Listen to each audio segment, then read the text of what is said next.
안녕하세요. 재미있는 신학 이야기 인바이블 신학파트를 맡은 조병수 교수입니다. 오늘은 갈라디아서의 신학에 관해서 함께 생각을 해보려고 합니다. 우리가 지난 시간에 갈라디아서 전체적인 구조와 그리고 내용에 대해서 함께 생각을 했습니다. 오늘은 이제 이 갈라디아서의 신학을 살펴볼 터인데 몇 가지 아주 흥미롭고 또 재미있는 내용이 들어있습니다. 우리 모두가 잘 따라오시면 아마 갈라디아서에서 아주 좋은 내용들을 많이 얻을 거라고 생각을 합니다.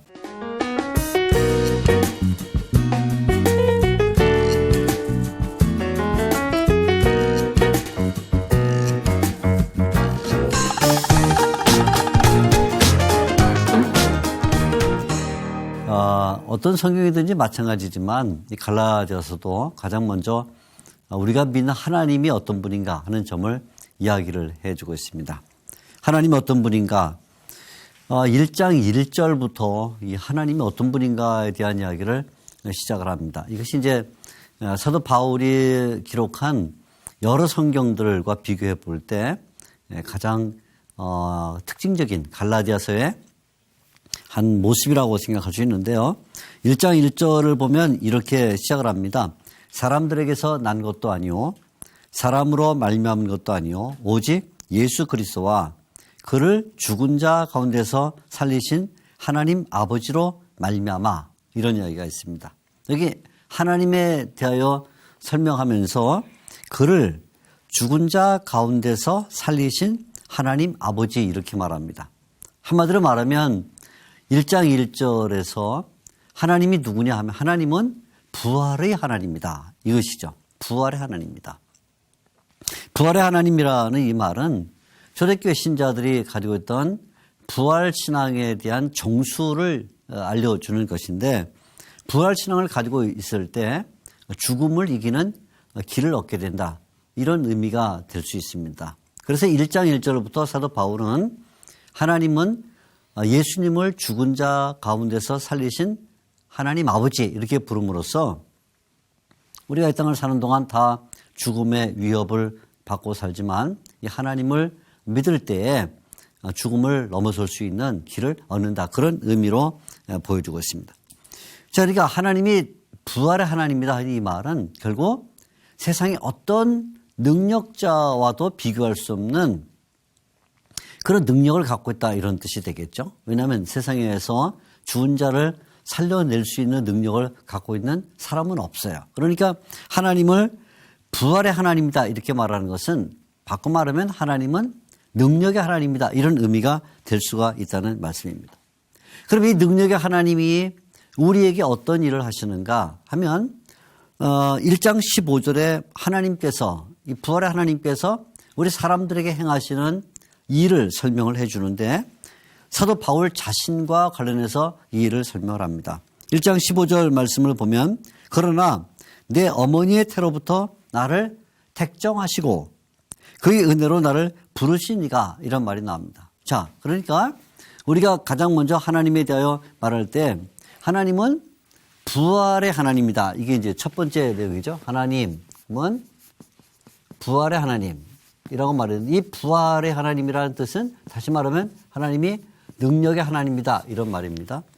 근데 이 능력의 하나님이 우리 사람들에게 행하시는 일이 뭐냐 하면 그것을 가리켜서 택정이란 말은 이제 바꿔 말하면 선택이란 말이고요. 선택. 그리고는 우리를 부르신다. 그래. 부르신다는 말은 소명이라는 말이 되겠죠. 부르심. 이렇게 말하는데, 이 부활의 능력을 갖고 있는 하나님께서 우리에 대하여 하시는 일은 영원한 세계에서 우리를 선택하시고, 이런 말이죠. 그리고는 이 하나님이 역사가 진행되는 가운데 세상의 역사가 진행되는 가운데 우리를 부르셨다. 그러니까 부르셨다는 말은 이건 역사 속에서 일어난 하나님의 능력을 우리에게 보여주고 있습니다. 그래서 하나님께서는 영원한 세계에서는 우리를 부르시고 우리를 택정하시고 그리고 역사 가운데서는 우리를 부르셨다. 이런 얘기죠.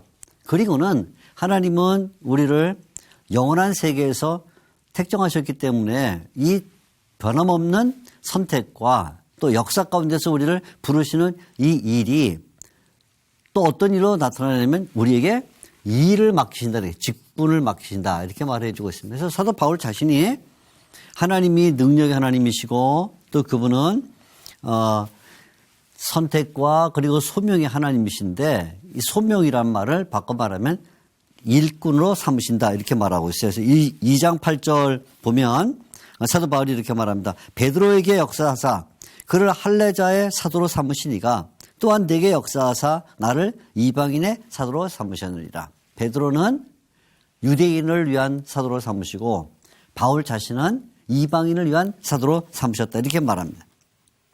그런데 한 가지 재미있는 것은 하나님께서 이렇게 사람을 선택하고 역사 가운데 부르시고 그럼 결국 이 사람에게 일을 맡기실 때 하나님은 사람을 외모로 구별하지 않는다는 거예요. 그 사람의 학력이나 아니면 그 사람의 가문이나 혹은 그 사람이 가지고 있는 성격이나 배경이나 이런 것을 하나님은 따지지 않고 사람을 불러서 일을 맡기신다는 것이죠. 그래서 2장 6절에 핵심적으로 이렇게 말을 해주고 있습니다. 2장 6절 하나님은 사람을 외모로 취하지 아니하신다. 그래서 일을 맡기실 때 하나님이 베드로를 부르셔서 유대인의 사도로 만드시고 바울을 불러서 이방인의 사도로 만들었을 때 그것은 하나님께서 베드로가 뛰어나기 때문에 아니면 바울이 뛰어나기 때문에 이런 개념이 없이 하나님의 주권 가운데 선택하셔서 소명을 주셨다 그런 말이 되겠죠. 그리고는 이 하나님께서는 직분을 주실 뿐만 아니라 결국 이런 직분을 통해서 사람들에게 복음을 전하여 그 사람들이 구원에 들어오게 하시는 하나님이라 이렇게 말해주고 있습니다. 그래서 하나님은 네 번째로 구원의 하나님이다. 이것이 이제 갈라디아서가 말하는 아주 중요한 내용이 됩니다. 하나님께서는 모든 인류를 구원하시기 위하여 하나님이 일꾼들을 통해서 복음을 전하게 하시는데 특별히 성령을 주셔서 사람들을 구원하신다는 거예요. 그래서 3장 5절 말씀에 하나님께서 성령을 주심으로 말미암아 우리를 구원하신다는 점을 강조를 해 주십니다. 3장 5절 너에게 성령을 주시고 이렇게 말합니다. 성령을 주시지 않으면 우리가 구원받을 길이 없다는 말이 되겠죠. 자, 이게 이제 갈라디아서가 보여주는 첫 번째 신학은 하나님이 누구시냐 하는 것입니다. 두 번째는 예수님은 누구냐, 우리가 믿는 예수님이 누구냐 하는 것을 말해주는데 예수님에 대하여 진술할 때 사도 바울은 가장 먼저 예수님은 하나님의 아들이시다 하는 점을 강조를 합니다. 4장 6절 말씀이 되겠는데요. 우리로 아들의 명분을 얻게 하려 하심이라. 4장 6절 너희가 아들이므로 하나님이 그 아들의 영을 우리에게 주셨다 이렇게 말해요. 그러니까 예수님은 아들이시다 이렇게 말해주고 있어요. 근데 바로 이 아들이신 예수님께서 우리를 죄악 가운데서 구원하기 위하여 자기의 몸을 내어주셨다는 것이죠. 이 사실도 역시 사도 바울은 갈라디아서 첫 부분에서 얘기를 합니다. 그러니까 마치 하나님에 대하여 하나님이 부활한 하나님이다. 이것을 1장 1절에 말하는 것처럼 예수님은 구원의 하나님이다. 구원의 구세주가 되신다는 점을 처음부터 말하는데 1장 4절에 보게 되면 이야기를 해주고 있죠. 그리스도께서 하나님 곧 우리 아버지의 뜻을 따라 이 악한 세대에서 우리를 건지시려고 우리 죄를 대속하기 위하여 자기 몸을 주셨다. 이렇게 말해요. 자, 그러니까 하나님에 대한 얘기와 함께 두 번째는 예수님이 누군가, 예수 그리스도는 첫째, 그분은 하나님의 아들이다. 이게 이제 강조되고 있죠. 하나님의 아들. 하나님의 아들이라는 이 말은 결국 그분은 영원한 세계에서부터 이미 하나님의 아들이시다 그런 말. 그러니까 이 하나님의 아들이라는 말 속에는 영원성이 들어있어요. 영원성. 그런데 이 하나님의 아들이 자기 몸을 주셨다. 자기 몸을 주셨다 하고 말할 때는 이것은 다시 또 역사 가운데서 일어난 사건을 얘기해 줍니다. 역사 이렇게 되죠. 자, 아까 우리가 하나님에 대하여 말할 때 하나님은 선택하셨다는 그 영원한 세계에서 이루어진 것이고 부르셨다라는 것은 역사 가운데서 이루어진 것처럼 예수님이 하나님의 아들이시다라는 사실은 이미 영원한 상태에서부터 그렇게 된 것이고 그분이 자기 몸을 주셨다는 것은 역사에 들어오셔서 되셨다 하는 이런 어떻게 바울에게 보게 되면 하나님과 예수님에 대한 설명에서 영원성과 역사성을 나란히 두고 있는 이런 말이 되겠죠. 자기 몸을 주셨다 이렇게 말하고 있는데 자기 몸을 주셨다는 것은 이 구원을 위한 예수 그리스도의 그 일이 얼마나 구체적이었냐 하는 것을 우리에게 보여주고 있어요. 그냥 머릿속으로 아니면 개념상에서 된 일이 아니라 실제로 예수님이 자기의 몸을 주심으로써 구속을 이루셨다 이렇게 말해주고 있죠.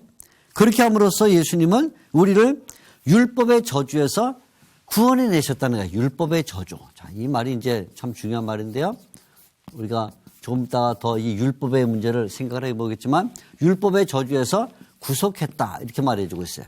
우리를 율법의 저주. 본래 모든 인간은 죄인이기 때문에 율법에 비춰보게 되면 다 죽을 수밖에 없는 인생들이었는데 예수님께서 자기의 몸을 내어주심으로 말미암아 우리가 그 율법의 저주에서 구원을 받게 하셨다는 것이죠. 그런데 이렇게 함으로써 결국은 우리가 아브라함의 약속을 받게 됐다 이렇게 말해주고 있어요. 그래서 세 번째 예수님과 관련해서 중요한 내용은 아브라함의 약속이라는 건데요. 아브라함의 약속. 아브라함의 약속을 받게 됐다. 아브라함의 약속을 받게 됐다는 것은 이 바울이 갈라디아서 3장을 거의 절반 정도를 할애해서 이야기하는 것인데 먼저 우리가 아브라함의 약속을 받기 위해서 예수님 자신이 아브라함의 씨로 왔다 이렇게 말합니다. 3장 16절과 3장 19절에 나오는데 예수님이 아브라함의 씨로 오셔서 첫째 예수님은 아브라함의 씨로 오셨고 아브라함의 자손이다 그 말이죠. 아브라함의 자손으로 오셨고 결국 이 예수님이 아브라함의 자손으로 온 그것이 우리에게 어떤 영향을 주냐면 우리에게도 아브라함의 자손이 되는 그 영향을 똑같이 주게 됐다 그런 말이에요. 그래서 예수님께서 이 아브라함의 약속을 이루신 그것은 결국 예수님 자신을 위한 것이라기보다는 이 일을 통해서 예수님을 믿는 우리들에게 주어질 아브라함의 그 기업, 아브라함의 그 유산, 아브라함이 복의 사람이 되는 것 같은 그런 일들이 우리에게 어떻게 이루어졌냐 하는 것을 보여주고 있는 것이죠. 이렇게 마치 하나님에 대하여 영원성과 그리고 역사성을 설명하는 것처럼 예수님에 대하여도 영원성과 역사성을 설명을 해주고 있어요. 자, 이제 우리가 갈라디아서에서 살펴볼 세 번째 사항은 그러면 성령님은 어떤 분인가 하는 것이죠. 자, 이제 오늘 우리가 이 삼일체 하나님 가운데 하나님 아버지에 대한 이야기 또 예수님에 대한 이야기와 함께 이 성령에 대한 이야기는 갈라디아서에서 아주 중요한 몇 가지 내용을 우리가 배우게 됩니다. 가장 먼저 성령님은 어떤 분이냐 하면 성령님은 모든 구원의 시작자예요. 구원의 시작자. 그러니까 다시 말하자면 성령님이 아니면 아무도 구원에 들어갈 수가 없다 이렇게 말해요. 그래서 3장 2절 말씀에 아주 이렇게 말합니다. 3장 2절 내가 너희에게 다만 이것을 알려 하노니 너희가 성령을 받은 것은 율법의 행위로냐 혹은 듣고 믿음으로냐. 3절 너희가 이같이 어리석으냐 성령으로 시작하였다가 이런 말이에요. 성령으로 시작하였다. 그러니까 우리 모든 그리스도인들이 예수를 믿게 된 이 일은 성령으로 시작된 일이다 그런 말이죠. 그러니까 우리가 머리가 좋아서 예수님이 누구냐 하는 것을 깨달아서 믿는 게 아니고 혹은 마음에 큰 감동이 와서 예수님을 믿게 된 게 아니고 아주 우연히 그냥 길을 가다가 어떤 사건이 벌어져서 예수님을 믿게 된 게 아니라 혹시 우리가 머리가 좋든 아니면 감정이 풍부하건 혹은 어떤 사건을 겪든 간에 그 모든 배후에 우리의 구원이 시작되게 하신 분은 누구냐면 성령님이다 그 말이에요. 우리가 아멘으로 받아야 되는 것이죠. 그러니까 성령님은 구원의 시작자다. 이것이 가장 처음에 갈라디아서가 우리에게 보여주는 중요한 내용이에요. 그러면 성령님이 구원의 시작자다라는 이 말은 바꿔 말하면 무슨 뜻이냐면 우리가 본래는 하나님과 아무런 관계가 없었던 사람들인데 이제 성령님으로 말미암아 하나님을 아버지라 부르게 됐다는 거예요. 그래서 여기 이 성령님의 사역은 첫째 구원의 시작자이며 동시에 하나님을 아버지라고 부를 수 있는 아버지라고 부르게 하는 그런 분이다. 하나님은 아버지라고 부르게 하신다. 이게 참 중요해요. 그러니까 우리가 기도할 때 하나님 아버지 감사합니다 이렇게 말하든지 혹시 뭐 찬송을 부를 때 하나님 아버지 이런 말을 쓰든지 하나님을 아버지라고 부르게 된 그 배후에는 성령님의 역사가 있다 그 말이죠. 그러니까 성령님의 역사가 있지 않고는 아무도 하나님을 아버지라고 부를 수가 없다. 그렇게 말해요.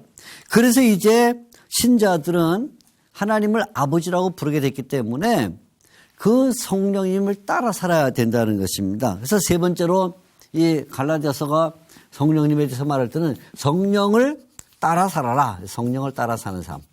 성령을 따르는 삶. 이것을 아주 크게 강조하는 것이죠. 성령을 따라 살아야 된다. 자, 이게 우리가 성경을 한 권 찾아보면 5장 16절인데요. 5장 16절.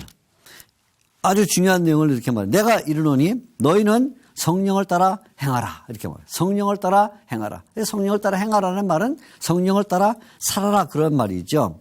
그러면 성령을 따라 산다는 게 무슨 말인가? 이건 그냥 어떤 신비적인 감정이 일어난다거나 아니면 마음속에 무슨 감동이 생긴다거나 눈물이 난다는 그런 것이 아니에요. 사도 바울은 성령을 따라 사는 것이 뭐냐에 대한 정확한 내용을 네 가지로 말을 해주고 있어요. 첫째는 뭐냐면 성령을 따라 사는 것은 육체와 싸우는 것이다. 그렇게 말해요. 육체와 싸움. 육체와 싸우는 것이다. 육체와의 싸움. 이게 성령을 따라 사는 것이다. 이렇게 말합니다. 성령을 따라 사는데 육체의 일은 그대로 하면 그 성령을 따라 사는 것이 아니죠. 5장 17절 말씀을 보면 이렇게 육체의 소욕은 성령을 거스리고 성령은 육체를 거스린다. 이 둘이 서로 대적합니다. 이렇게 말해요. 그러니까 성령을 따라 산다는 말은 결국 육체의 일을 버리는 것인데 그럼 육체의 일은 무엇일까요? 사도 바울이 그에 대하여 자세히 설명하는데 5장 19절에 육체의 일은 분명하니 음행과 더러운 것과 호색과 우상숭배와 쭉 여기 나오죠. 술 취함과 아니면 방탕함과 그와 같은 것들이라. 그러니까 이러한 사도 바울이 갈라디아서 5장 19절에 5장 19절, 20절, 21절에 말해주고 있는 이런 육체 일들과 성도들이 싸우는 것이 뭐냐면 성령을 따라 사는 것이다. 이렇게 말해요. 두 번째는 뭐냐면 율법을 넘어서는 것이다. 그렇게 말해요. 율법을 넘어선다. 율법을 넘어섬. 역시 이것도 매우 중요한 의미를 가지고 있는데 율법을 넘어선다는 말이 무슨 말인가? 5장 18절에 이렇게 말해주고 있죠. 5장 18절.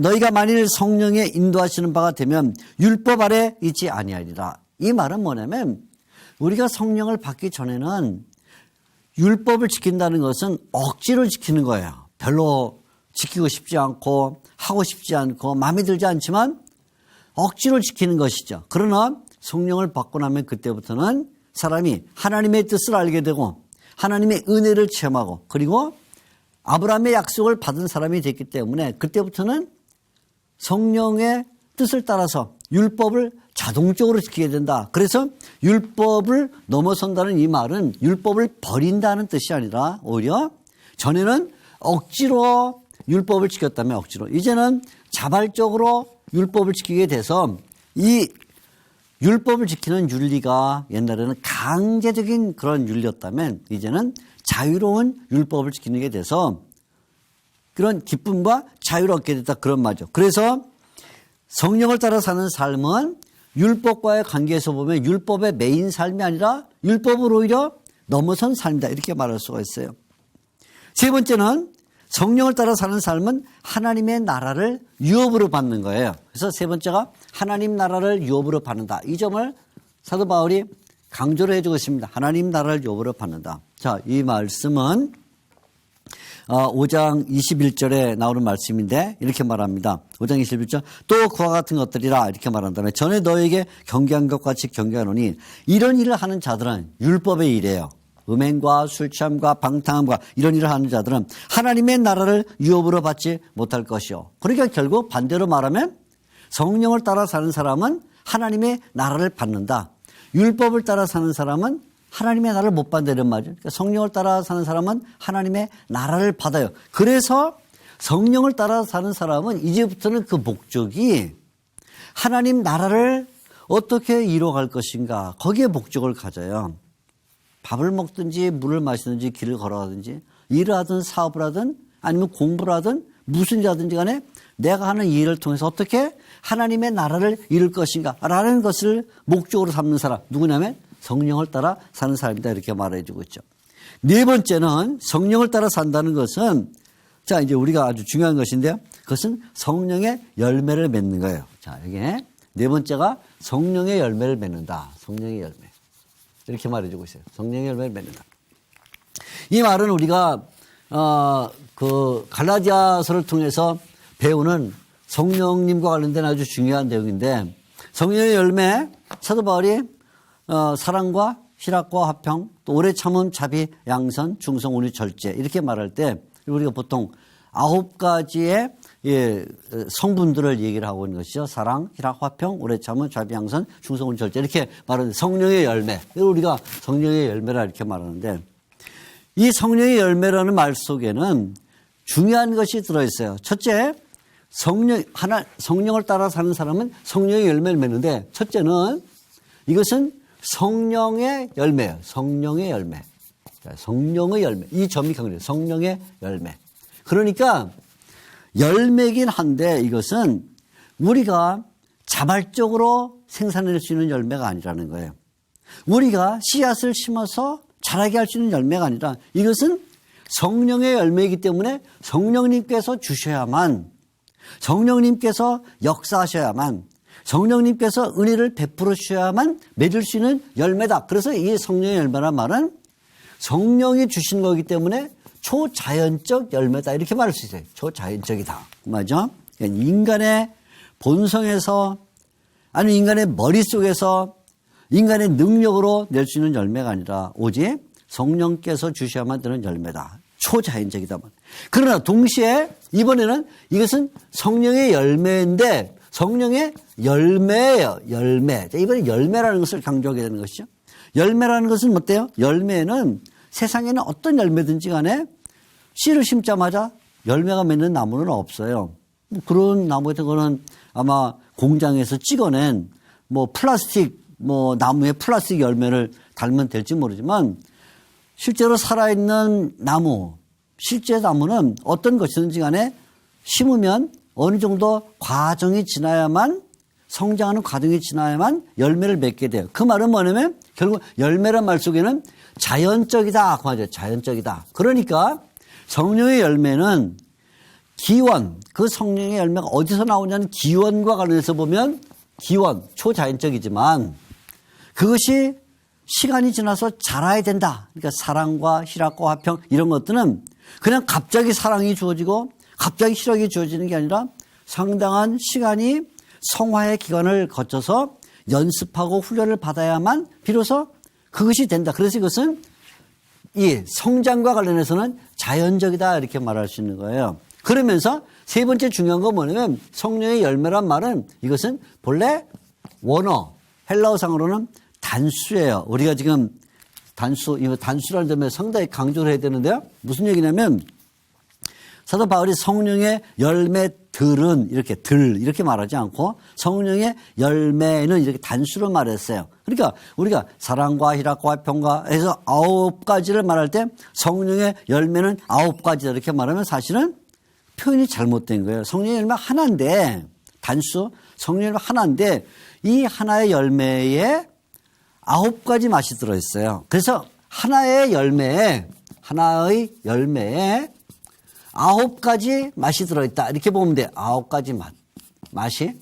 마치 우리가 사과를 먹는다 그러면 사과가 단맛도 있고 신맛도 있고 약간 짠맛도 있고 고소한 맛도 있고 약간 떫은 맛, 뭐 쓴맛 이런 것들이 섞여서 잘 조화를 이룰 때 사과가 맛있는 것처럼 성령의 열매 하나지만 사과가 하나인 것처럼 그 안에는 여러 가지 맛이 있다. 사랑의 맛, 희랑의 맛, 화평의 맛 등등이 있어서 이 9가지 맛을 잘 어울려낼 때 그것이 성령의 열매다. 그러니까 성령을 따라 산다는 그 말은 성령의 열매를 맺는데 사랑과 희락과 화평과 오래 참음과 자비와 양선과 충성과 온유와 절제라는 이 9가지 맛을 아주 균형 있게 조화 있게 잘 어울려서 낼 때 그 사람이 성령을 따라 사는 삶이다. 이렇게 말할 수 있다는 것이죠.